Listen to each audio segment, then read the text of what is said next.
തദ്ദേശ സ്വയംഭരണ സ്ഥാപനങ്ങളിലേക്കുള്ള തെരഞ്ഞെടുപ്പ് ഡിസംബർ 9-11 ദിവസങ്ങളിൽ 2 ഘട്ടങ്ങളിലായി കേരളത്തിൽ നടക്കുന്നു. വരാൻ പോകുന്ന നിയമസഭാ തെരഞ്ഞെടുപ്പിന്റെ ഡ്രസ് റിഹേഴ്സലായിട്ടാണ് ഭൂരിപക്ഷം രാഷ്ട്രീയ നേതാക്കന്മാരും പാർട്ടികളും അനലിസ്റ്റുകളും ഇതിനെ കരുതുന്നത്. എത്രത്തോളം ശരിയാകും ആ വിലയിരുത്തൽ എന്നത് സംശയാസ്പദമാണ്. പഞ്ചായത്തി രാജ് ത്രിതല തദ്ദേശ ഭരണ സംവിധാനം കേരളത്തിൽ നടപ്പിലായിട്ട് 30 വർഷങ്ങൾ കഴിഞ്ഞു. പല വിധത്തിലുള്ള വികസന സ്വപ്നങ്ങൾ സാക്ഷാത്കരിക്കുന്നതിനായും അഴിമതി കുറയ്ക്കുന്നതിനും ഓരോ ഗ്രാമത്തിന്റെയും വിഭവ സമാഹരണം ആ നാടിന്റെ വികസനത്തിന് അനുയോജ്യമായ രീതിയിൽ ചെലവഴിക്കുന്നതിനും അതിന് അന്നാട്ടിലെ ജനങ്ങളെ പങ്കാളികളാക്കി അവരുടെ കൂടെ മേൽനോട്ടത്തിൽ നടപ്പിലാക്കുന്നതിനും വേണ്ടി കൂടിയാണ് ജനകീയാസൂത്രണവും ഗ്രാമസഭയും റിസോഴ്സ് സമിതിയും ഒക്കെയായി നടപ്പിലാക്കിയത്.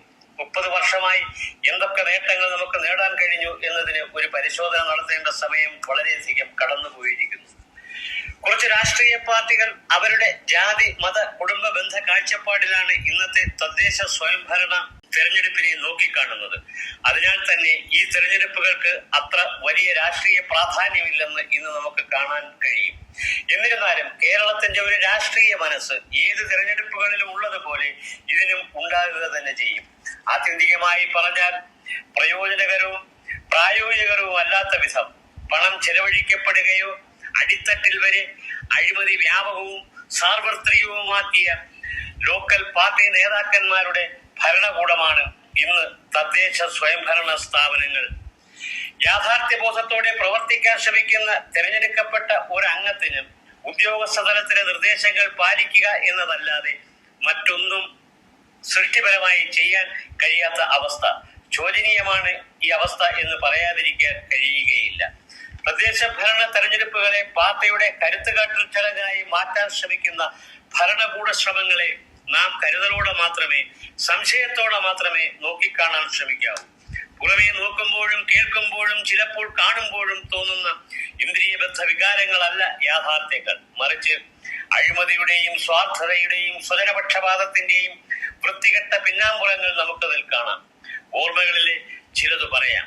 തെരുവുകളിലെ മാലിന്യ കൂടകൾ, തെരുവുകളിലെ ആക്രമണകാരികളായ നായ്ക്കൂട്ടങ്ങൾ, ശുദ്ധജല ലഭ്യതയില്ലായ്മ, മലിനജല നിർമ്മാർജ്ജനത്തിനും മഴ പെയ്താൽ ഉണ്ടാകുന്ന അധിക ജലനിർമ്മാർജ്ജനത്തിനും മാർഗങ്ങൾ ഇല്ലാത്തത്, മാലിന്യങ്ങൾ ശേഖരിക്കുന്ന നിർമ്മാർജ്ജനം ചെയ്യുന്ന ഹരിത സൈനികർ ഉണ്ടെങ്കിലും അവർ ശേഖരിക്കുന്നിടം പിന്നെ മലിനമാകുന്ന അവസ്ഥ, പ്ലാസ്റ്റിക് മാലിന്യങ്ങൾ കുന്നുകൂടുന്ന അവസ്ഥ എന്നിവയെല്ലാം തുടരുകയാണ്. നാടെങ്ങും തുറന്നു വെച്ച ബിവറേജുകളും ബാറുകളിലെയും കുപ്പികൾ കുന്നുകൂടുന്നതും ഒഴുകി നടക്കുന്നതും പാടശേഖരങ്ങളിൽ, ശുദ്ധജല സ്രോതസ്സുകളിൽ, നാട്ടിലെ മാലിന്യങ്ങൾ കൊണ്ട് തള്ളുന്നത് റോഡ് സൈഡുകളിൽ, ഇവയിലൂടെ തെരുവ് നായ്ക്കൾ വർദ്ധിക്കുന്നു. കുട്ടികളെയും മുതിർന്നവരെയും വ്യത്യാസമില്ലാതെ കടിക്കുന്നു. വിഷബാധയേറുന്നു. തക്കതായ ഒരു നിയന്ത്രണ നടപടികളും ഈ തദ്ദേശ സ്ഥാപനങ്ങൾ നാളിതുവരെ ചെയ്തിട്ടില്ല. തൊഴിലുറപ്പ് പദ്ധതിയുടെ പേരിൽ കേന്ദ്ര ഗവൺമെന്റിന്റെ പണം നേതാക്കന്മാരുടെയും ശിങ്കിടികളുടെയും കാടുപിടിച്ച പുരയിടങ്ങൾ വൃത്തിയാക്കാനും അവരുടെ കൃഷിയിടങ്ങളിലെ പണികൾ നടത്തിയും കാലം കഴിക്കുന്നു. തൊഴിലുറപ്പുകാരെ പാർട്ടി യോഗങ്ങളിലെ ആൾക്കൂട്ടങ്ങളാക്കുന്നു. ഇലക്ഷൻ അടുക്കുമ്പോൾ 5 വർഷം മുമ്പ് ഫ്യൂസായ ബൾബുകൾ മാറ്റിയും തകർന്ന റോഡുകളിലെ കുഴിയടപ്പെന്ന പേരിലും കുറെ പണം തട്ടുന്നു. ഇങ്ങനെയുള്ള കുറെ ഉഡായിപ്പുകൾ ഇപ്പോൾ സ്ഥാനാർത്ഥികളും അവരുടെ സ്പോൺസർമാരും വോട്ട് പ്രചാരണം എന്ന നിലയിൽ നടത്തുന്നു. എന്നാൽ ഇപ്പോൾ നമ്മുടെ കാരണഭൂതം നേരിട്ടിറങ്ങിയാണ് വോട്ട് തേടുന്നത്. സർക്കാർ ചെലവിൽ വാർത്താ സമ്മേളനങ്ങൾ നടത്തി. നോക്കൂ, കഴിഞ്ഞ 9 വർഷങ്ങളായി കേരളീയർ നേരിടുന്ന കൊടും ദുരിതത്തിന്റെ തലവനാണ് കൊറോണയ്ക്ക് ശേഷം കിറ്റുകൾ കൊടുത്തതിന്റെ പേരിൽ വീണ്ടും അധികാരത്തിൽ വന്നത്. രാഷ്ട്രീയ ബുദ്ധിരാക്ഷസനായ മിസ്റ്റർ വിജയൻ EMS തൊട്ട് വിജയൻ വരെയുള്ളവരിൽ നിന്ന് തന്ത്രം പഠിച്ചവനാണ്. കരുണാകരൻ തൊട്ട് ഇപ്പോൾ വരെയുള്ളവരുമായി തന്ത്രങ്ങൾ പയറ്റിയവനാണ്. ആപൽക്കാരിയാണ്. ഒരു തരത്തിലും വിശ്വസിക്കാൻ കൊള്ളാത്തവനുമാണ്. നികൃഷ്ട ജീവിയാണ്. അധികാര ലബ്ധിക്ക് വേണ്ടി ജന്മരഹസ്യങ്ങൾ പോലും കെട്ടുകഥകളാക്കാൻ ഒരു മടിയുമില്ലാത്തവർ.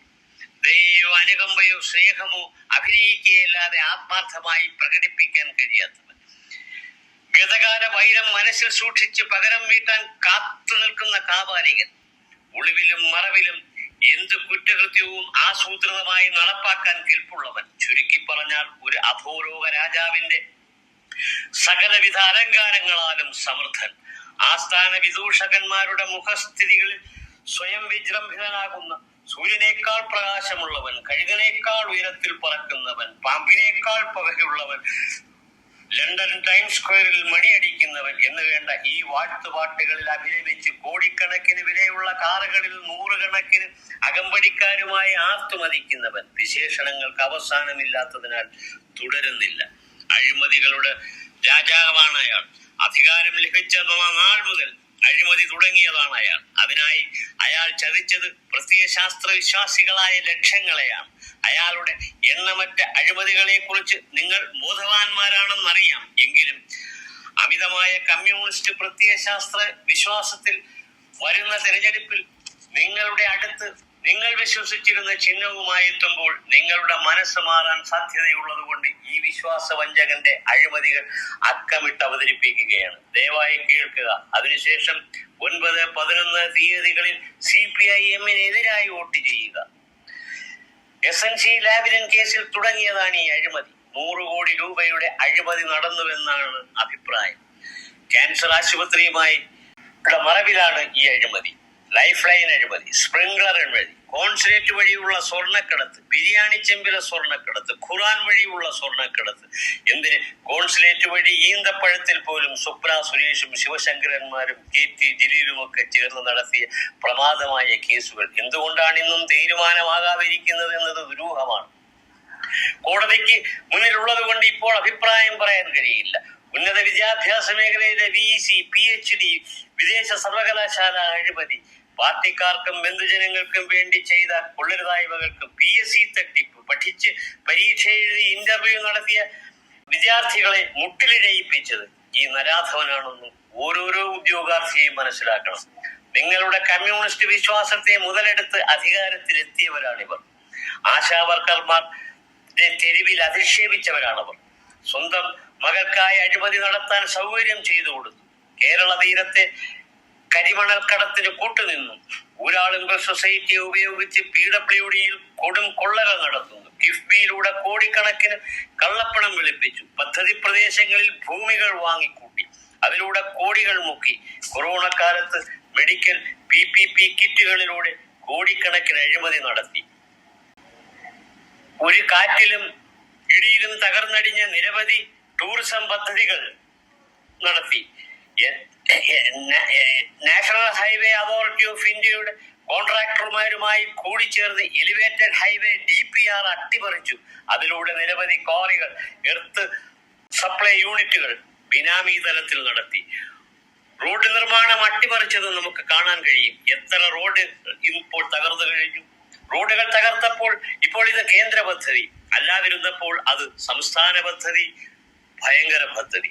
അടിക്കടി ആരെയോ മാറുന്ന സ്വഭാവം. ഉന്നത വിദ്യാഭ്യാസ മേഖലയിൽ VC-മാരെ വില വാങ്ങി നിശ്ചയിച്ചു. സിൻഡിക്കേറ്റിനെ ഉപയോഗിച്ച് ഗവർണർമാരെ ഉപരോധിച്ചു. സ്വാശ്രയ കോളേജ് അഴിമതികൾ, നഴ്സിംഗ് അസോസിയേഷൻ തെരഞ്ഞെടുപ്പ് അഴിമതികൾ, പെണ്ണുപിടിയന്മാരായ സഖാക്കന്മാർക്ക് ഭരണകൂട സംരക്ഷണം, ഉന്നത പദവി വാഗ്ദാനങ്ങൾ, TP ചന്ദ്രശേഖരൻ വധത്തിലെ പ്രതികൾ ഉൾപ്പെടെയുള്ളവർക്ക് ശിക്ഷയിളവും ജയിൽ മോചനവും, കൊലപാതകികൾക്ക് വരെ സ്ഥാനാർത്ഥിത്വം. ജനങ്ങളുടെ നികുതി പണത്തിൽ നടത്തിയ കേരള യാത്ര എന്നതിലൂടെ എത്ര ചെറുപ്പക്കാരെ ഗുണ്ടകളാലും പോലീസിനാലും മർദ്ദിച്ച് അവശരാക്കി കേസെടുത്തു. ശബരിമല സ്ത്രീ പ്രവേശനത്തിന് ചുക്കാൻ പിടിച്ചയാൾ ജനത്തിന്റെ 8 കോടി രൂപ അമുക്കി പമ്പയിൽ ആഗോള അയ്യപ്പ സംഗമം നടത്തി. എന്തിനു വേണ്ടി? ഭഗവാന്റെ സ്വർണം കൊള്ള ചെയ്ത് 500 കോടി രൂപയ്ക്ക് വിദേശത്തേക്ക് കടത്തി. അടിക്കടിയുള്ള ഭവാന്റെ ദുബായ് എഴുന്നള്ളത്ത് ഈ ഡീലുമായി ബന്ധപ്പെട്ടതാണോ എന്ന് സംശയിക്കേണ്ടിയിരിക്കുന്നു. നിങ്ങൾ നോക്കൂ, ഇനിയും എത്രയോ ഏറെയാണ് ഈ വ്യക്തിയെയും പാർട്ടിയെയും ഭരണത്തിനെയും ചൂഴ്ന്നു നിൽക്കുന്നത്. ഏറ്റവും പ്രധാനപ്പെട്ടത് ഒന്ന് വിട്ടുപോയി, പറയാതെ പോകുന്നത് ദൈവം പൊറുക്കില്ല, അനുഭവസ്ഥര്. എന്തെന്നാൽ കരുവന്നൂർ ബാങ്ക് മുതൽ കണ്ട ബാങ്ക് വരെ, കാസർഗോഡ് മുതൽ തിരുവനന്തപുരം വരെയുള്ള സകലമാന സഹകരണ ബാങ്കുകളിലും നടത്തിയ അഴിമതികൾ, പാവപ്പെട്ടവരുടെയും സാധാരണക്കാരന്റെയും തുച്ഛ സമ്പാദ്യങ്ങൾ തട്ടിയെടുത്ത് അതിന്റെ പങ്ക് ചെയ്യാൻ പറ്റിയിട്ടുണ്ട് എന്നുള്ളത് നാം വിസ്മരിക്കാൻ പാടില്ല. വിസ്താര ഭയത്താൽ ഇത് ചുരുക്കുന്നു. പ്രിയപ്പെട്ട കേരളത്തിലെ പ്രബുദ്ധരായ വോട്ടർമാരെ, അവർ റിയാക്ഷൻസിന്റെ നിസ്വാർത്ഥമായ അഭ്യർത്ഥന എന്തെന്നാൽ ലാവ്ലിൻ അഴിമതി, കോൺസുലേറ്റ് സ്വർണ്ണക്കടത്തുകൾ, ഡോളർ കടത്ത്, ലൈഫ് മിഷൻ അഴിമതി, സ്പ്രിംഗ്ലർ അഴിമതി, കരിമണൽ അഴിമതി, ടൈറ്റാനിയം അഴിമതി, എക്സാലോജിക് അഴിമതി, VC സിൻഡിക്കേറ്റ് നിയമന അഴിമതി, PhD തട്ടിപ്പ്, കിഫ്ബി അഴിമതി, NHAയുമായി ചേർന്ന് ക്വാറി മണ്ണ് മാഫിയ അഴിമതി, ബാർ തട്ടിപ്പ് അഴിമതി, പാലക്കാട് ബ്രൂവറി അഴിമതി, പ്രൈസ് വാട്ടർ കൂപ്പർ അഴിമതി, എന്തിനേറെ ഒടുവിലായി മലയാളികളുടെ വിശ്വാസത്തിന്റെ പരിപാവനതയിൽ കൈകടത്തി അയ്യപ്പന്റെ സ്വർണം കൊള്ള ചെയ്ത് കേരളത്തിന്റെ അല്ല ഭാരതത്തിന്റെ തന്നെ സുരക്ഷയ്ക്ക് ബാധ്യതയായിട്ടുള്ള ജമാഅത്തെ ഇസ്ലാമി പോലെയുള്ള SDPI, പോപ്പുലർ ഫ്രണ്ട്, PDP, മദനി, വെൽഫെയർ പാർട്ടി തുടങ്ങിയവയുമായി ചങ്ങാത്തം കൂടി ഭരണ തുടർച്ചയ്ക്ക് ശ്രമിക്കുന്ന ഈ അധമത്വത്തിന് കൂട്ടുനിൽക്കുന്ന, കുടപിടിക്കുന്ന കൊള്ളക്കാരെ, കൊലപാതകികളെ, CPM-IMന്റെ മുഖ്യ നേതാക്കന്മാരെ തുറങ്കിലാക്കാൻ, കേരളത്തിനെയും രാജ്യത്തിനെയും രക്ഷിക്കാൻ BJP NDA സ്ഥാനാർത്ഥികളെ താമര അടയാളത്തിൽ വോട്ട് ചെയ്ത് വിജയിപ്പിക്കുക. തദ്ദേശ സ്ഥാപനങ്ങളിലൂടെ ആവണം നിങ്ങളുടെ പ്രതിബദ്ധത, ഉത്തരവാദിത്വവും നിറവേറ്റേണ്ടത്. വിശ്വാസ്യതയോടെ അഭ്യർത്ഥിക്കുന്നു, അപേക്ഷിക്കുന്നു. ജയ് ഹിന്ദ്.